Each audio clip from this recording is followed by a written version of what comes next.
Hello बच्चों, good morning all of you.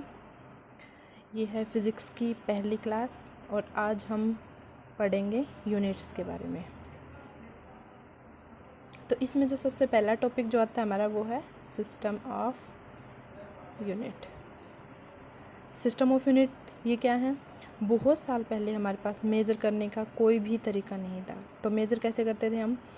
अगर मान लिया कि कोई एक रूम है, उसको मेज़र करना है तो कैसे मेज़र करते हैं? या तो हम अपने कदमों से मेज़र करके बता सकते थे या हम अपने हाथों से मेज़र करके बताएंगे।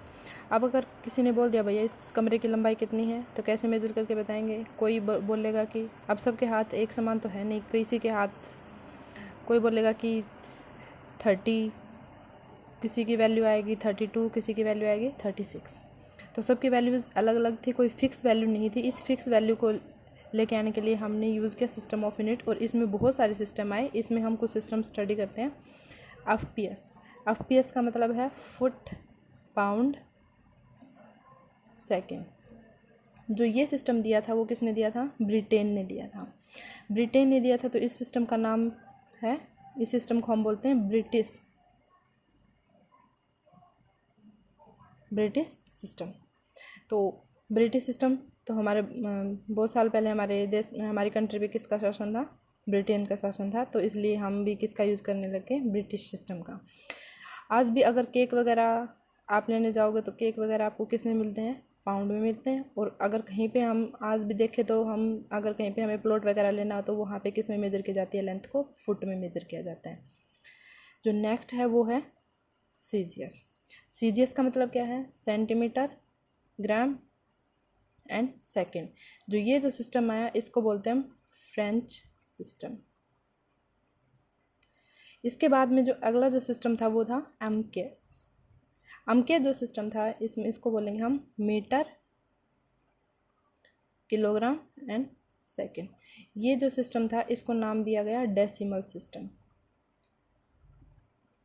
अब इसको डेसिमल सिस्टम नाम क्यों दिया गया?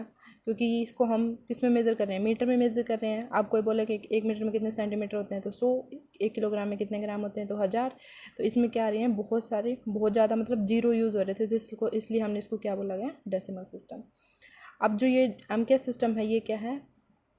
मोस्ट पॉपुलर, जो सबसे ज़्यादा यूज़ की गई यूनिट वो है एमकेएस।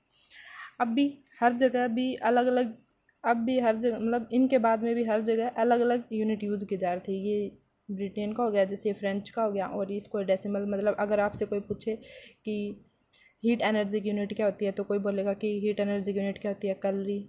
अगर दूसरी जगह जाके पूछे कि हीट एनर्जी की यूनिट क्या होती है, कोई बोलेगा जूल, कोई बोलेगा अर्ग। तो हर जगह इस चीज़ की क्या आ रही थी? अलग अलग वैल्यू आ रही थी। इन सभी की एक वैल्यू लेके आने के लिए एक सिस्टम और आया 1959 में, जिसका नाम दिया गया एसआई सिस्टम। एसआई सिस्टम, इसको हम क्या बोल सकते हैं? International system. International system. अब इसके अंदर क्या था? जो जैसे एनर्जी है, अगर हम पूरे वर्ल्ड में अगर एनर्जी की यूनिट कहीं पे भी पूछेंगे तो एनर्जी की यूनिट क्या रहेगी? जूल रहेगी। अब ये एसआई सिस्टम था इसको भी आगे 3 पार्ट्स में डिवाइड कर दिया गया। कौन कौन से पार्ट हैं इसके? जो सबसे पहला पार्ट है वो है फंडामेंटल यूनिट। इसके बाद में है जो सेकंड पार्ट है वो है derived unit and third part है हमारा सप्लीमेंट्री यूनिट। जो फंडामेंटल यूनिट्स हैं वो 7 टाइप्स की हैं। अब इसको समझने से पहले एक बात समझिए। अगर कोई आपको बोले कि वेलोसिटी का फॉर्मूला क्या होता है, तो वेलोसिटी का फॉर्मूला लिखे तो वेलोसिटी को हम फर्दर, मतलब छोटे पार्ट्स में डिवाइड कर सकते हैं। वेलोसिटी क्या हो जाएगा? डिस्प्लेसमेंट अपॉन में टाइम। अब अगर आपसे कोई पूछे कि मास का फॉर्मूला क्या होता है, तो भैया मास का कोई फॉर्मूला नहीं होता, इसको हम और छोटे पार्ट्स में डिवाइड कर ही नहीं सकते। तो इसका मतलब क्या है? जो फंडामेंटल यूनिट्स हैं वो क्या होती हैं? जिनको हम और छोटा ना कर सकें, मतलब हम बोल देंगे कि जो फंडामेंटल यूनिट्स हैं वो क्या है? स्मॉलेस्ट है। सबसे स्मॉलेस्ट जो यूनिट है वो कौन सी है? Fundamental unit. और ये कितने टाइप्स की हैं? 7 टाइप की हैं। तो वो 7 टाइप की कौन सी हैं? तो सबसे पहले आ गई मास। मास को हम किस में मेज़र करते हैं? केजी में, किलोग्राम में मेज़र करेंगे। इसके बाद में है लेंथ। लेंथ को हम किस में मेज़र करेंगे? मीटर में। इसके बाद में है टाइम। टाइम को मेज़र करते हैं सेकंड में। और इसके बाद में आ गया टेम्परेचर। टेम्परेचर को मेज़र करेंगे हम केल्विन में और इसका सिंबल यूज़ करेंगे के। इसके बाद में हमारे पास में करंट। करंट को मेज़र करते हैं हम एम्पियर। एम्पियर का सिंबल हो जाएगा ए। इसके बाद में है लुमिनियस इंटेंसिटी। लुमिनियस इंटेंसिटी को मेज़र करते हैं हम कैंडेला में और इसका सिंबल हो जाएगा सी डी। और इसके बाद में आता है amount of substance. Amount of substance को मेज़र करते हैं हम मोल में और इसका सिंबल यूज़ करेंगे हम मोल। तो ये जो 7 टाइप्स के हैं ये हैं फंडामेंटल यूनिट्स। आई होप अब ये समझ में आ गई होगी। इसके बाद में हम बात करते हैं डिराइव्ड यूनिट की। डिराइव्ड यूनिट कौन सी होती हैं? जो फंडामेंटल यूनिट्स की हेल्प से जो यूनिट डिराइव की जाती हैं वो होती हैं डिराइव्ड यूनिट। और एक बात और ध्यान रखनी है कि जो फंडामेंटल यूनिट है इन्हीं को हम क्या बोल सकते हैं? बेस यूनिट बोल सकते हैं।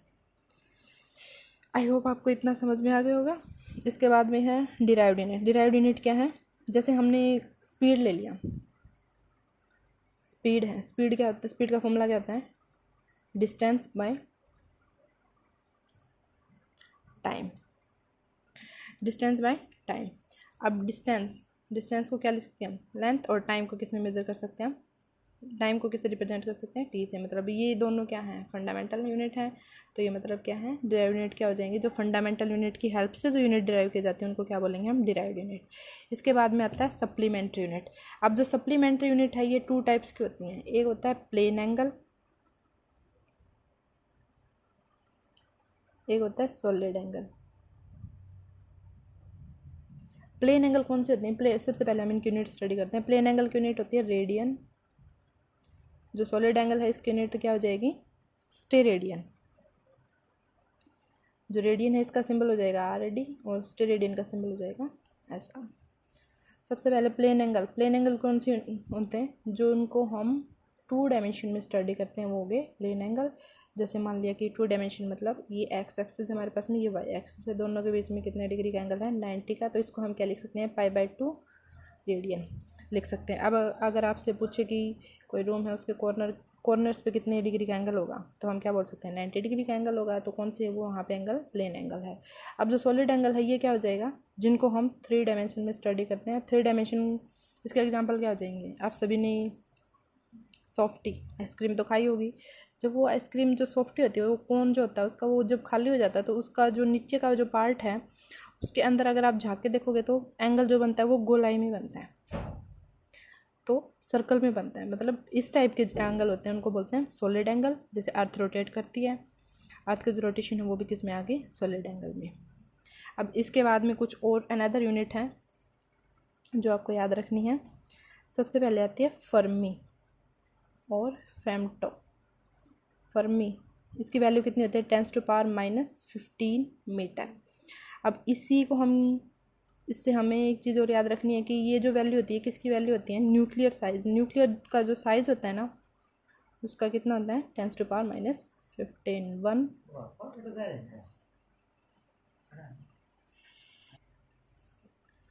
इसके बाद में है 1 पिकोमीटर। पिकोमीटर की वैल्यू कितनी होती है? 10⁻12 मीटर। इसके बाद में आता है 1 एंगस्ट्रॉम। 1 एंगस्ट्रॉम की वैल्यू कितनी होती है? 10⁻10 मीटर। और 10⁻10 मीटर इसी से याद रखना है ये क्या होता है? Size of atom. इसके बाद में आता है 1 नैनोमीटर। 1 नैनोमीटर की वैल्यू कितनी होती है? 10⁻9 मीटर। और इसके बाद में आता है 1 माइक्रोन। 1 माइक्रोन की वैल्यू कितनी होती है? 10⁻6 मीटर। अब देखो यहाँ पे माइक्रोन और यहाँ पे क्या है? नैनो। अब नैनो के नाम से आपको एक चीज़ याद आ रही होगी कि हमारे पास हमने एक कार डिस्कवर की थी नैनो। हमारी जो मशीन है, हम जो इलेक्ट्रॉनिक्स में जो यूज़ करते हैं वो कितने साइज़ तक का यूज़ करते हैं? 10⁻6 तक का यूज़ करते हैं। मतलब जो डायोड हैं, ट्रांजिस्टर्स हैं, मतलब बहुत छोटे पार्टिकल्स हम कितने तक का बनाते थे मशीन में? 10⁻6 मीटर तक का। अब हमने क्या कर दिया कि जो हमारे जो इलेक्ट्रॉनिक्स हैं हम उसमें जो मशीन्स हैं उसमें 10⁻9 मीटर तक के भी बना सकते हैं। मतलब हमने उनका साइज़ क्या कर दिया? छोटा कर दिया। साइज़ छोटा कर दिया तो इसका मतलब क्या है? तभी तो हमारे जो फ़ोन्स हैं, लैपटॉप्स हैं उनका साइज़ क्या क्या हो रहा है, छोटा हो रहा है। तो जो हमारी जो मशीन्स हैं उन्हीं में मतलब जितनी भी कार हैं उनमें जो नैनो कार जो बनाएगी वो सभी कार्स में मतलब जितनी भी कार बनाई गई थी उन सब में उसका साइज़ क्या था, छोटा था। तो इसका मतलब उसका नाम दिया गया नैनो। इसके बाद में कुछ एक वैल्यूज़ हैं। अच्छा एक बात और है यहाँ पे, जो माइक्रोन है, माइक्रोन की वैल्यू कितनी है, 10⁻⁻6 मीटर। पॉलीथीन तो अब तो बैन कर दिए गए हैं, लेकिन जो मोटे पॉलीथीन्स होते हैं जिनको हम रिसाइकिल कर सकते हैं, बैन कौन से पॉलीथीन में जिनको हम रिसाइकिल नहीं कर सकते, लेकिन कुछ एक पॉलीथीन हैं जो हम रिसाइकिल कर सकते हैं, जिनका साइज़ जिनका हम माइक्रोन में यूज़ करते हैं। अगर आपने कहीं पे देखा हो तो पॉलीथीन की थैली के ऊपर 17 to 18 या 16 माइक्रोन की वैल्यू लिखी होती है। उन पॉलीथीन को हम क्या कर सकते हैं, रिसाइकिल कर सकते हैं और उनको हम मेज़र करते हैं माइक्रोन में। तो इसलिए हम इसको बोल सकते हैं साइज़ ऑफ पॉलीथीन। ये था आपको यूनिट्स के बारे में। इसका अगला पार्ट कल बनाएंगे। आई होप आपको ये समझ में आ गया।